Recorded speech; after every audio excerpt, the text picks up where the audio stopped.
أستغفر الله رب البرايا ونستغفر الله من الخطايا أستغفر الله رب العزة ونستغفر الله من الخطايا.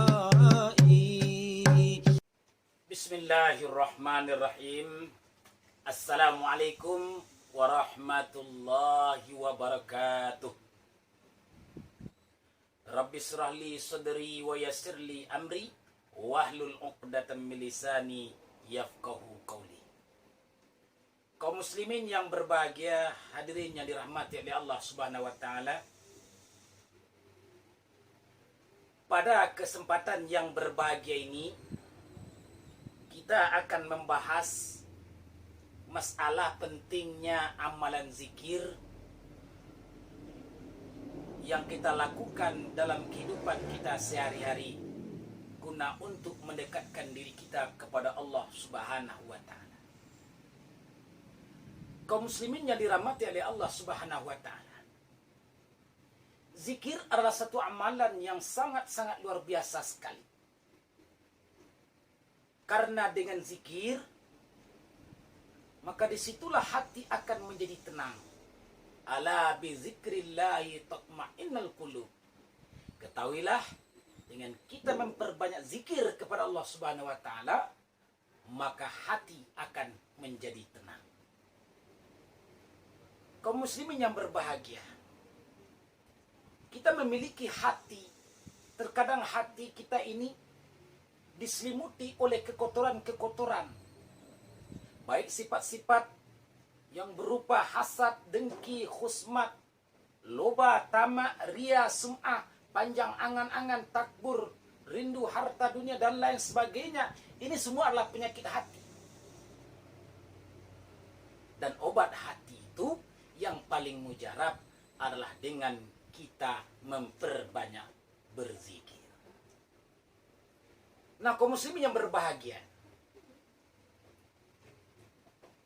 dan kita mungkin sudah sama-sama tahu betapa pentingnya amalan zikir ini. Namun kaum muslimin yang dirahmati oleh Allah Subhanahu wa taala, masih banyak orang yang ragu dengan amalan zikir ini. Karena kenapa kaum muslimin berbahagia? Tak lain dan tak bukan seperti yang sering kita sebut pada video-video terdahulunya, ada suatu permasalahan yang membuat faham di tengah masyarakat kita ini semakin rancu. Contohnya apa, kaum muslimin berbahagia? Bahwasanya ada dia melihat orang berzikir dengan mengeraskan suaranya, seolah-olah dia berteriak. Dengan demikian muncul pula lah nanti faham bahwasanya zikir seperti itu, tengok itu zikir, melompat-lompat berteriak seperti orang gila dan lain sebagainya. Nah, sehingga muncullah nanti di dalam masyarakat kita bahwasanya dengan sebab dia melihat zikir yang seperti itu, dia menjadi alergi dengan amalan zikir, sehingga akhirnya menyebarlah yang namanya penyakit hati, kaum muslimin berbahagia. Nah, pada kesempatan ini kita akan menjelaskan kepada kita semua, moga-moga kita mendapat hidayah dari Allah Subhanahu wa taala, bahwasanya zikir itu banyak diperintahkan oleh Allah Subhanahu wa taala dalam Al-Qur'an. Ya.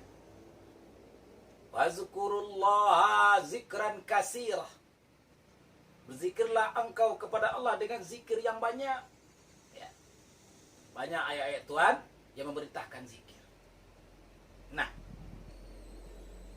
terus bagaimana dengan orang yang melaksanakan zikir dengan mengeraskan suara, kaum muslimin berbahagia? Contoh kita tengok, ya, ada sebagian masjid atau musola atau langgar atau surau, mereka selesai sholat dengan berjamaah, la ilaha illallah, la ilaha illallah, la. Itu contoh. Bagaimana yang demikian? Ini perlu kita garis bawahi, kaum muslimin berbahagia. Berzikir dengan mengeraskan suara itu itu tiada masalah. Itu amalan yang sangat baik. Ya. Karena kenapa? Nah, kita ambil satu referensi. Ya. Dalam kitab Sahih Bukhari. Ini hadis riwayat Ibnu Abbas. Gimana bunyinya? Coba dengar kaum muslimin berbahagia. Supaya kita tidak gagal paham. Sehingga kita mudah terpengaruh oleh orang-orang yang mengatakan bahwa zikir dengan mengeraskan suara itu perbuatan bid'ah lagi, perbuatan sesat lagi, atau ujung-ujungnya masuk neraka. Akhirnya orang takut membuat amalan zikir. Nah, Bismillahirrahmanirrahim. Ani bin Abbas radhiyallahu anhuma anna raf'as sauti bizikri hina yansarifun nas minal maktubah kana ala ahdin Nabi sallallahu alaihi wasallam. Wa qala Ibnu Abbas, kuntu a'lamu idzan sarafu bizalika idza sami'tu. Yang artinya diterima dari Ibnu Abbas radhiyallahu an, sesungguhnya berzikir dengan mengeraskan suara setelah selesai salat fardu ada dilakukan di zaman Nabi Shallallahu Alaihi Wasallam. Kata Ibnu Abbas meneruskan, aku tahu setelah orang-orang selesai sholat wajib, saya dengar begitu, kata Ibnu Abbas. Kaum muslimin berbagi. Nah, ini satu. Banyak lagi dalil. Kita tidak perlu dalil banyak-banyak. Terkadang kita luapkan hadis sebanyak-banyaknya, dalil sebanyak-banyaknya. Kalau hidayah tidak datang, Masya Allah, maka manusia tidak akan dapat petunjuk. Nah, inilah dalil, salah satu dalil menunjukkan bahwasanya berzikir dengan mengeraskan suara, ya, itu boleh. Lakukanlah. Ya. La ilaha illallah. Atau selesai sholat kita mengucapkan astaghfirullahalazim, astaghfirullahalazim, ya, min kulli dzambin aznabtu amdan sampai akhir, silahkan. Nah, hadirin rahmatullah SWT, ketika amalan zikir yang dijaharkan itu dilaksanakan, maka datang pula lah orang sekonyong-konyong mendatangkan dalil. Ya. Di antaranya dalil yang dikeluarkan sebagian orang yang tidak suka ketika dia melihat orang berzikir jahar tadi atau zikir keras tadi. Ya. Mana diajukannya dalil? Contoh, ayyuhan nas irba'u anfusakum innakum la tad'una asamma wala ghaiban innakum tad'una sami'an qariban wa huwa ma'akum. Qala lahu fi safarin wa kanu yajharuna bitakbir. Ya. Rawahul Bukhari wa Muslim. Ini hadis riwayat Bukhari Muslim melalui Abu Musa radhiyallahu anhu. Nah, kaum muslimin yang dirahmati oleh Allah Subhanahu wa taala. Ya. Ini hadis yang artinya, hai manusia, tenangkanlah diri kalian. Kalau bahasa sekarangnya santuy gitu. Ya. Sesungguhnya kalian bukanlah berdoa kepada zat yang tuli. Ya. Dan tidak pula kepada yang ghaib.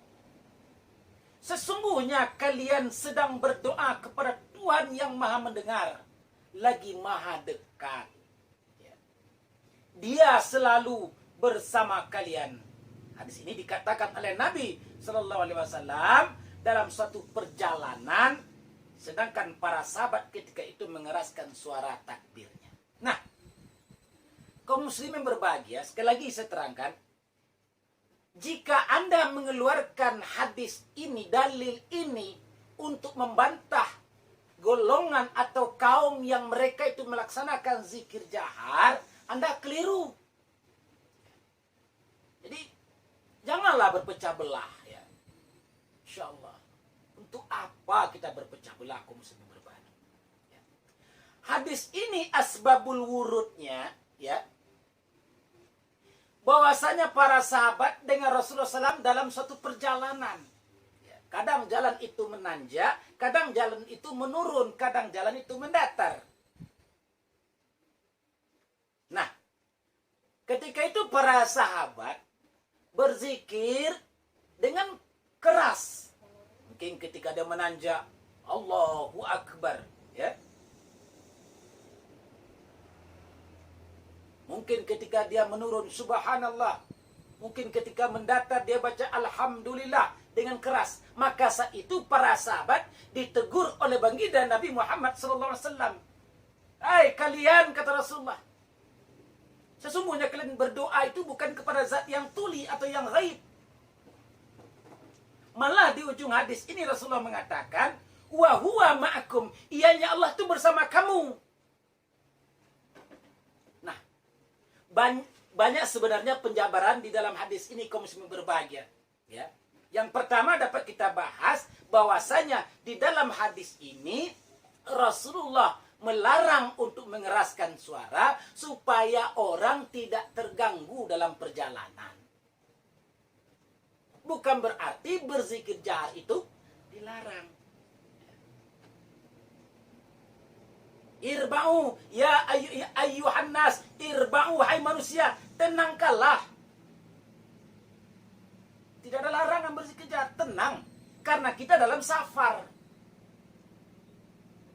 Jadi kaum muslimin berbahagia, malah di ujung hadis ini dikatakan wa huwa ma'akum, ya. Malah qariban. Ya. Tad'una sami'an qariban. Allah itu dekat. Wa huwa ma'akum, kata Rasulullah, dan dia bersama kamu. Tengok hadis nih kaum muslimin berbahagia. Hadirin yang dirahmati Allah Subhanahu wa taala. Jadi berzikir mengeraskan suara silahkan. Anda berzikir dengan merendahkan suara atau dengan sir, silahkan. Yang tidak boleh itu tidak berzikir.